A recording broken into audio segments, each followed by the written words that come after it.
What's up everyone, my name is Rishab Gupta. Welcome to the tutorial. Today we are going to focus on basic jumps. So let's begin.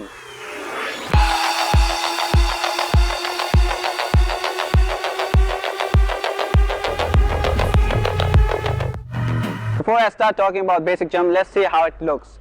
Basic jump is one of the most important jump rope trick which you will master in your jump rope journey. It is quite simple, just like any other jump rope trick. If you look at the basic jump is a combination of jumping pattern and rope swinging pattern. So let's check out the jumping pattern first. In childhood we would jump or hop everywhere. To do that we would bend our knees and we would jump in order to achieve greater heights.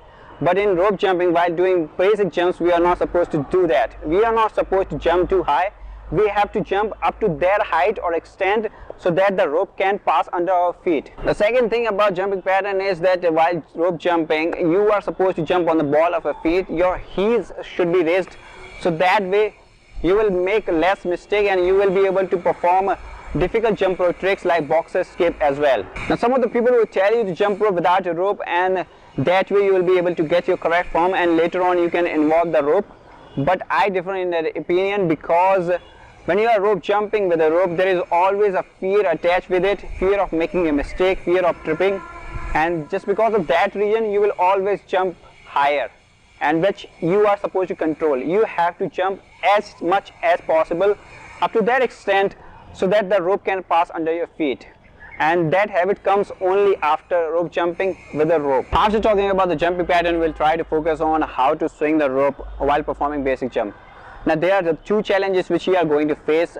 The first one is, while swinging the rope you will try to keep your hands far away from your body, and what you have to do is you have to restrain yourself and try to get those hands as close back to your body, so that way you will be able to jump rope faster, and you will also be able to maintain the correct arc over your head while rope jumping. Why this is considered one of the biggest challenge in order to perform basic jump is because in the beginning you will be able to maintain the form, but as you get tired your hands will go farther away from your body and you will break the form and you will get stuck at some point.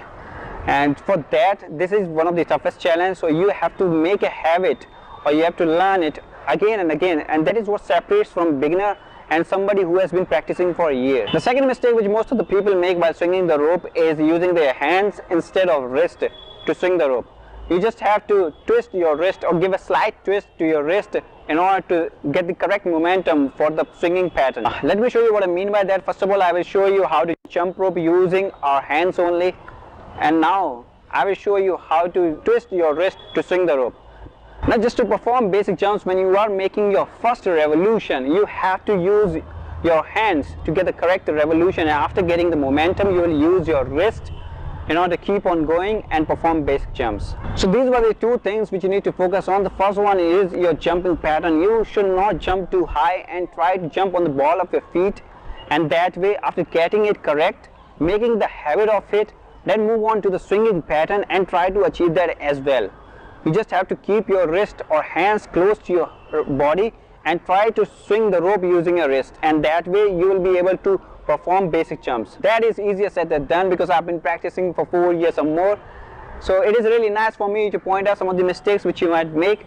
But I would suggest, if you're just a beginner, try to record yourself in front of a camera or a smartphone, and that way you will be able to trace these mistakes and correct them by making a good habit of practicing your jumping pattern and your rope swinging pattern, and that way you will be able to perform basic jump in a correct form. I hope you like this video. I've been trying to think like a beginner, so that way you don't have to make those mistakes which I made in my jump rope journey. That is all for this time. I'll see you in the next video.